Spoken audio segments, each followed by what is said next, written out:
Okay, I got a message from one of my followers, and she wanted to know if the motorcycle she was choosing to put into her book would match the character that she's trying to create. So my understanding is it's a male character in a dark romance book, and she says he's in a biker club. Not gang, by the way. That's important, because I'll explain later in a minute. But anyways, the bike she had picked was the Honda Rebel. I assume she's talking about the Rebel 1100, but they make 3 different versions, so let's get into why I think that's probably not the best choice for doing a dark romance motorcycle, but we're gonna go through all of that. So, Honda's been making the Honda Rebel since 1985. It started as a 250cc motorcycle, which basically tops out at 70 miles per hour. It was super duper popular, it's super cheap, it's very approachable, and a lot of people like it.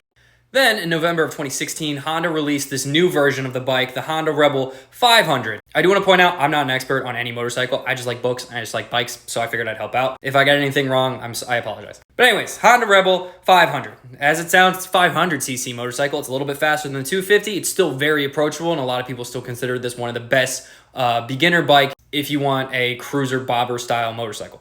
And then, in 2021, Honda released the Rebel 1100, and as it sounds, it's an 1100cc motorcycle, or close to it. They round up usually. So now they have the Honda Rebel 300, 500, and 1100. They look more or less the same. The 1100 is a little bit bigger, and the main difference is just the engine. Oh, and also you can get into DCT. DCT is like automatic for motorcycles, because most motorcycles are manuals. You have a clutch and everything. You can get an automatic version of the Rebel 1100.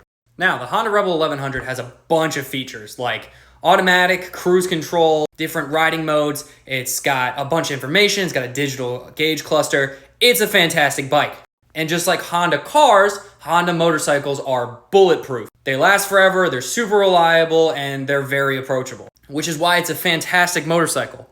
But is also why I think it's a terrible motorcycle to put in a dark romance book. Because when I'm thinking of a bad biker boy, I don't think about a guy that gets on a reliable, affordable, high technology motorcycle. No, I'm thinking about if we're doing bobbers, which is more of a style of motorcycle, not necessarily a type, but the Honda Rebel 100 is a bobber motorcycle. Basically, it's just a minimalist motorcycle. It takes off all of the extra things to make it lighter, and it makes it very minimalistic looking. They've been around for a really long time. They actually have their history from Harley Davidson. When the soldiers came back from the war, they started cutting off every piece of the motorcycle that wasn't necessary to make it lighter and easier to ride. Cool, right?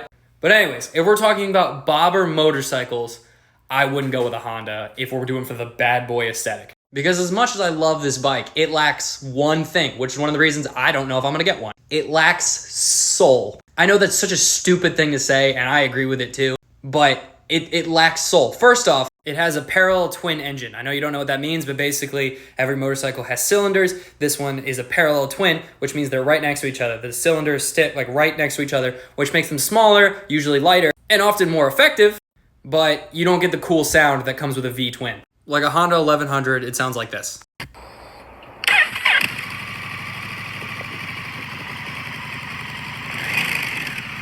Versus a V-twin engine, which is the cylinders are split like this. You can literally see it. The cylinders go like a V, which sounds more like this.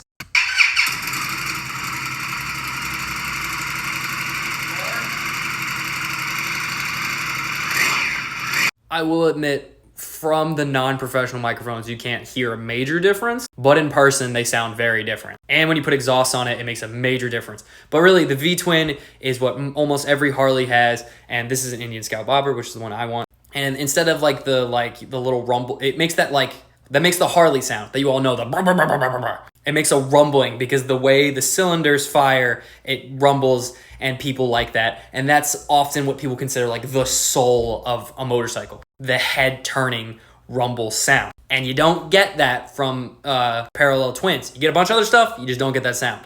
So that being said, few things. First, it's important to differentiate. Are you saying that they're in a club or like something like that, or are they in a gang? Because if they're in a motorcycle gang, you have no options. They're gonna ride a Harley. There's only a few major still existing motorcycle gangs, and most of you have heard of the Hells Angels, the Mongols, and these Outlaws and something. They all ride Harleys. There is almost no motorcycle gang in the US that exists that doesn't ride Harleys. And that's actually from a historical standpoint, because most of motorcycle gangs comes from being ex-soldiers. They came back from the war. They felt like outcasts. They felt like normal people didn't understand them because a lot of them had shell shock and PTSD. They didn't really understand that at the time. So they a lot of them rode motorcycles in the war, so they kind of banded together and rode the Harleys that they rode in the war with each other, who also experienced the same thing. And that led to gangs and a bunch of other stuff. And that's the history of motorcycle gangs. If you really want to look it up, there's podcasts and books and things like that you can look into. But my point being is, if you're writing about a gang, it pretty much has to be a Harley. If you want to stick with the bobber kind of motorcycle, my opinion would be the 2024 Street Bob 114. It's a beautiful Harley motorcycle. I love it. Now, this price point is very high, and that's the reason I don't get Harleys.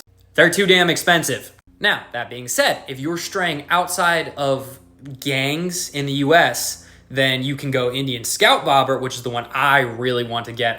Once I get a test ride and find out if I really like riding it, that's what I'm gonna get. That's what this looks like. See how the price is substantially cheaper? Yeah. This bike is the one that most people agree is probably the best bobber motorcycle you can get. It's got more horsepower than the rest. It's just a fantastic bike. All right. But as I'm saying this, if it's a gang and it's a motorcycle gang, you have to get a Harley, because if you want to be accurate, that's really your only option. Hopefully this helps. If anybody else has any questions like this, please reach out. Send me DMs. I love answering questions like this. I love to rattle on about things I care about. Always happy to hear from people. I'm going to tag the creator below. Have a good one.